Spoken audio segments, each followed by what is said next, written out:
एक प्रश्न उठ रहा था कि समय के साथ सूचनाओं के संदर्भ बदल जाते हैं, तो भाषा और उसके अर्थ के ऊपर क्या प्रभाव पड़ता है, या भाषा कब अपना अर्थ बदल लेती है।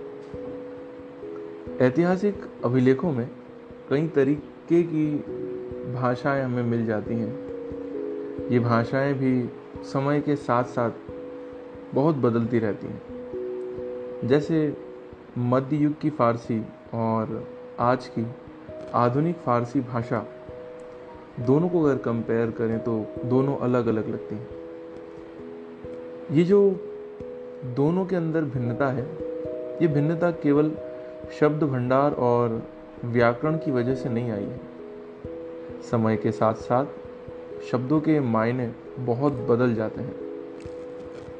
अगर शब्दों के मायने समझने हैं तो एक उदाहरण लेते हैं।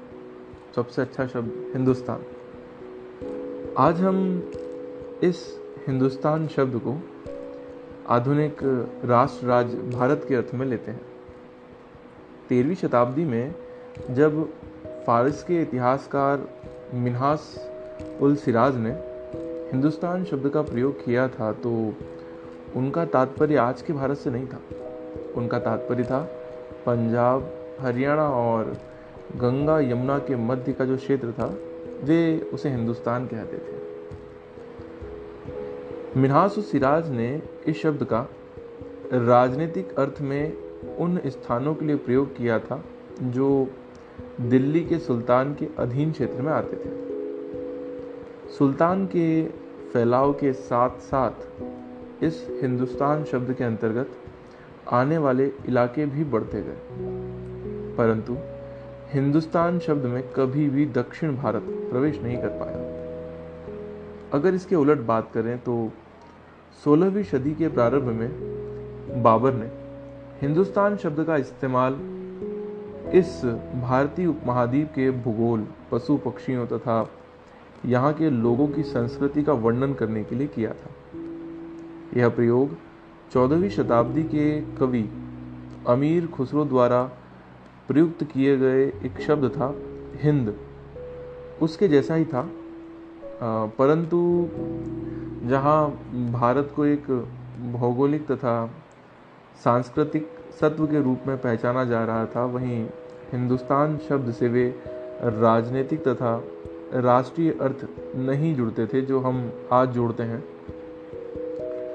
तो किसी भी शब्द का इस्तेमाल करने में जो इतिहासकार होते हैं उनको बहुत सतर्कता या सावधानी रखनी चाहिए, क्योंकि अतीत में उन शब्दों के कुछ भिन्न अर्थ भी हो सकते हैं। उदाहरण के लिए जैसे विदेशी शब्द है, बहुत ही साधारण सा शब्द है ये हमारे लिए। आज इस विदेशी शब्द का मतलब है कि कोई ऐसा व्यक्ति जो भारतीय ना हो।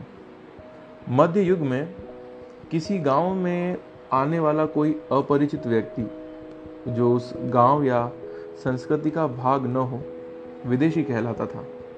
ऐसे व्यक्ति को हिंदी में परदेसी तथा फारसी में अजनबी कहा जा सकता है। इसलिए नगरवासियों के लिए जैसे आदिवासी विदेशी होता था, परंतु एक ही गांव में रहने वाले दो किसान हैं, वो भिन्न भिन्न जाति के हैं या धार्मिक प्रथाओं से जुड़े हैं, तो वो एक दूसरे के लिए विदेशी नहीं होते थे। इस प्रकार नई और पुरानी शब्दावलियाँ अलग अलग अर्थ में होती हैं। जैसे सूचनाओं के संदर्भ बदलते हैं, भाषा अपना अर्थ भी बदल लेती है।